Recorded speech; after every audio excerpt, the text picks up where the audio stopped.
next lesson is about Scrubby Bear hand washing. The purpose of this lesson is to provide children in kindergarten through about 2nd grade with information and skills training to prevent the spread of germs, to teach children the proper hand washing steps and how to prevent spreading germs. Our objectives for this lesson are to learn about germs, understand how germs are spread from hand to hand, learn to cover coughs and sneezes the proper way, learn the proper hand washing steps. So those are all the things that we want to cover in the lesson. As with all of our other lessons, we want to make sure that you introduce yourself and give a brief explanation of the Red Cross, and then introduce the lesson. Today we're going to talk about being healthy and staying germ-free. The first thing that we ask the children is to raise their hand if they've ever been sick. Ask them if it's fun to be sick, if that's the way that they want to feel. How do they feel when they are sick? And what are some of the things that make us sick? We kind of want to steer the discussion into germs, just because that is the topic of the lesson. We say, can germs make us sick? And then we reiterate, yes, they can. We have these really great germ toys to use in the lessons, and kids really love these. We can ask them, do you know what this is? And they'll say, it's a germ. And we'll say, are germs really this big in real life? Is this how large a germ is? Can we see real germs with our eyes? We'll ask them where these germs live. We can bring out the other one too, just to compare. Germs are different. Okay, they're both bad germs, but they're different. How do these kinds of germs get into our bodies? We need to emphasize that they can get into bodies by the mouth, putting your hands in your mouth, putting your hands in your nose or your eyes, touching your food and then eating it with dirty hands. Sneezing and coughing is a big way that kids can get germs, especially from other kids. We have a spray bottle here to demonstrate a sneeze and a cough. You can be as silly with this as you'd like to be. It's just good to make sure that this will spray first before you try to spray it, because I've had it turn to the stream spray before and I just doused a teacher's paper. So we want to make sure that it's on the spray setting, and then we can go, achoo! And spray it out and ask them what that means. So if this was real germs, what happened to all those germs when I sprayed the bottle? We also want to make sure that we tell them these are not real germs. It's water or it's pretend germs. Okay? So we can show them what that looks like. We can also use a Kleenex and then spray the Kleenex and show them what that looks like. So why it's important to catch those germs. Okay? So that is spreading germs in the air. We can also spread germs through our hands. So what if we were to cough and sneeze onto our hands? We would have germs there. We get to use our pretend germ lotion to show what germs, how germs are spread. Okay. So we use a little bit of this lotion. We call for a volunteer to come up and give them a little bit of lotion. Just like that. Have them rub it into their hands. And we also want to make sure that they know that this is pretend as well, not real germs. And then they can shake their friend's hands. Okay. We will use our magic light to see if we can see any germs on our hands. Now for this part, it's good to have a dark room, but a lot of times classrooms have big windows and things like that. This will still work well enough for the lesson. It's not all the time. So we'll have the flashlight. It will shine purple where the pretend germs are. So we want to check the first child's hands who coughed or sneezed on their hands. We check for germs, and then we want to see the child's hand who got the handshake.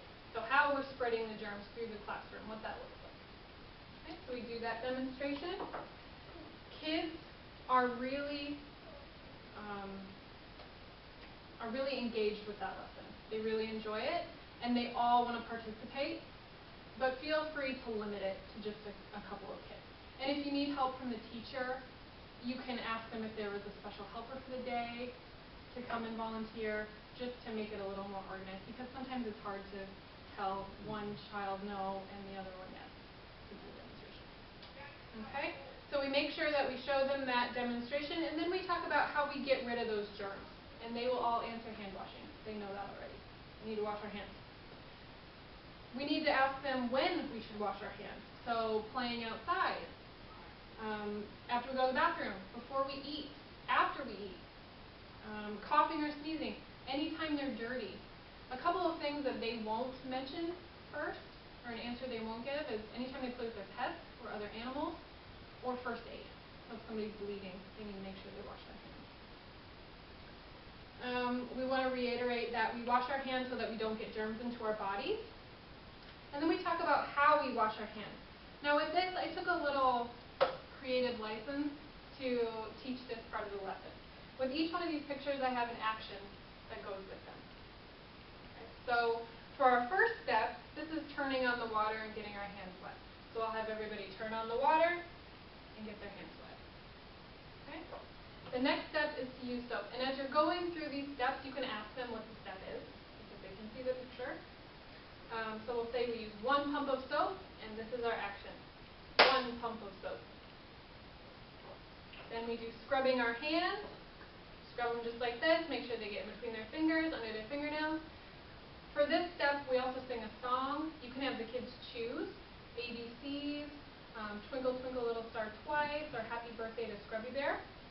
But we want to make sure that they're practicing scrubbing for 20 seconds so they get that time frame into their head. So that when they're doing it later, they know how long to scrub. Then we have them rinse their hands again with our action step and give it a little shake. And then drying their hands with a paper towel. At some schools, they don't have paper towels. They have hand dryers or some other way to dry their hands. But we'll say if you're using paper towels, this is how you use them. Okay, so you grab one, you dry your hands, turn off the water with the paper towel, and then you can ask them, why do you do this? Okay? A lot of times they know. You turn it off with the paper towel so you don't get germs on your hands again, and then you crumble it up and throw it away. So I just do the action steps because it kind of makes it more fun for me too, since we teach a lot of these lessons, but the kids do enjoy it as well. So we walk through all the steps, and then towards the end of the lesson, about the last 10 minutes of the class, we have the costume Scrubby Bear come in, and we do ask that the school provide a volunteer to wear the Scrubby Bear costume. Even if you go with, you are planning on going together, and if you go together, it's not fun to wear that costume, and it puts a lot of stress on the presenters if they have to go out and change and come back in. So we ask that the school provides a volunteer, and the Bettendorf School has been very good about doing that. So the volunteer comes in, and then we have the kids teach Scrubby Bear how to wash his hands. So we go back through the steps, do the singing and all the actions and everything like that. And then sometimes the teachers want a picture with Scrubby Bear. That's up to you. If you have time to do that, if you'd like to do that, if a volunteer would like to do that, that's fine. And then we hand out our stickers and coloring sheets to everyone. So the kids get to take this home. We can emphasize this point, don't get sick, wash up quick, like it says on our poster here. That's what Scrubby Bear says, to keep everybody healthy. So that is Scrubby Bear hand washing.